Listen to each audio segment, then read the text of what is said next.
Game dev is a nightmare nowadays. Thankfully, I'm here to help you navigate that. First, my credentials. I may never have made a game in my life yet, but I am friends with a game developer, and I'm a seasoned YouTuber, so you should trust what I have to say. Game dev starts with your game idea, and you only have 4 choices: horror games, friend slop, adult-themed games, and Pokemon. Oh, and regardless of which you choose, it has to be a roguelike. At any given time, you'll know you're on the right track because your game will neither be unique nor fun to make. Your audience should be able to describe it entirely with references to other games. It's like Dark Souls and Super Metroid had a child, but the child was raised by vampire survivors. You need to embody 2 words: creative bankruptcy.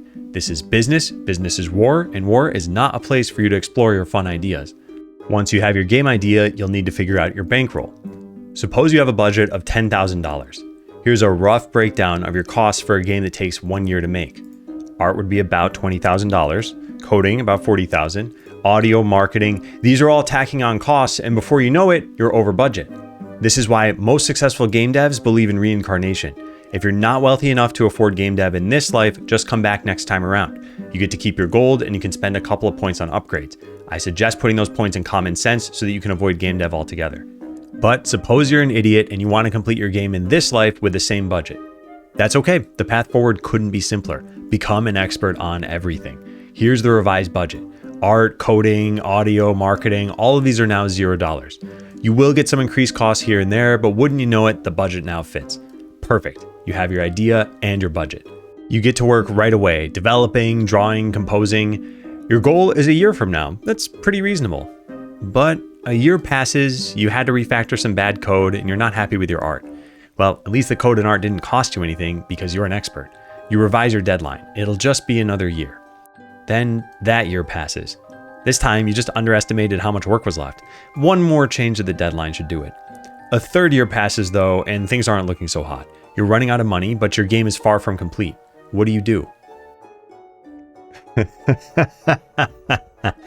Oh, I'll tell you what you do. Have you ever heard of early access? Early access used to be a way for gamers to try a 90% finished product and give feedback about the rough edges. Nowadays, it's a digital coffin, but not just for your game, it's also a coffin for players' wallets. That's not to say it can't still be lucrative. You just need to know one term: Coco FOMO, or capitalizing on the concept of the fear of missing out. You have to make grandiose promises that you have no intentions of following up on while your game is in early access. Here's some ideas for such promises. For example, promise to launch on consoles that haven't even been created yet. Get creative with it though. Coco FOMO is key to extracting money from your players. If you're doing it correctly, you should actually be spending more time on your Steam page than on your game. Oh, right, your Steam page. Let's talk about that. 400,000 games are launched on Steam every day, and all of them are better than yours.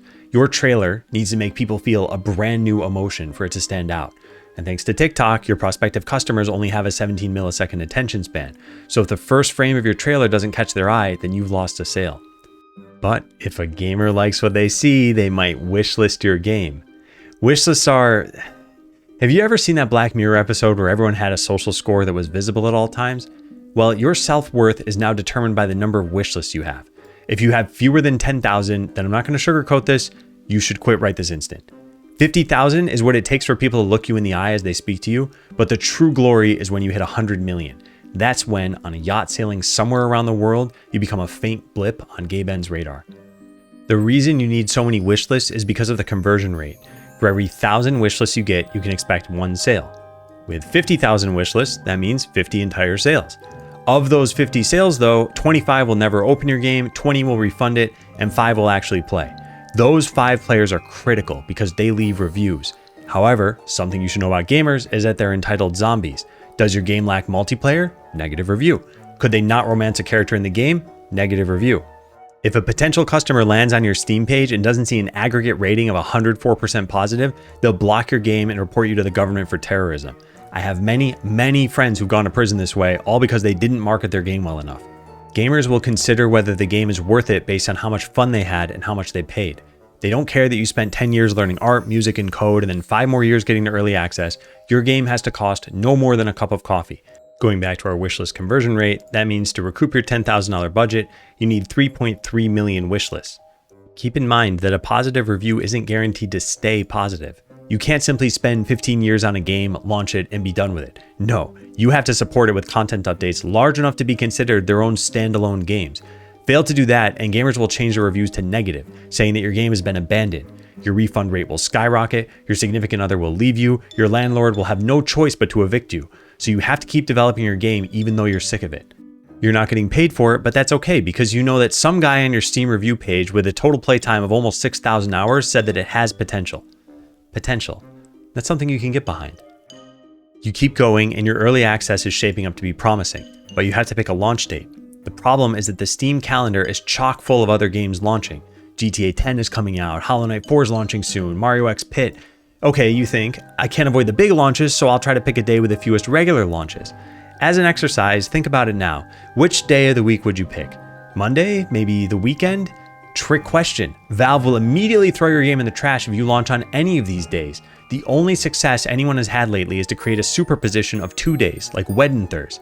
Even after you've chosen a fateful Friday day, you have to consider all the other launches that have happened within the last few years. The market can only sustain so many games in each genre. If you're making a roguelike game, then you're probably fine. But so help you all that is holy, if you pursue an action platformer and 500 years haven't passed since the last massive hit, you'll get branded as a copycat. But sometimes it all comes together.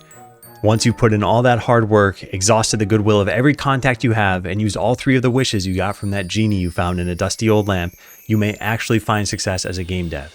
Yee-haw. With the small amount of money you earned, players will expect you to do it all again for your next game, only this time their expectations have tripled. I hope this video has helped you. Game dev is filled with passion, and if you spend half your life and all of your money, you may get to see some of that passion blossom into an even more beautiful concept: profit.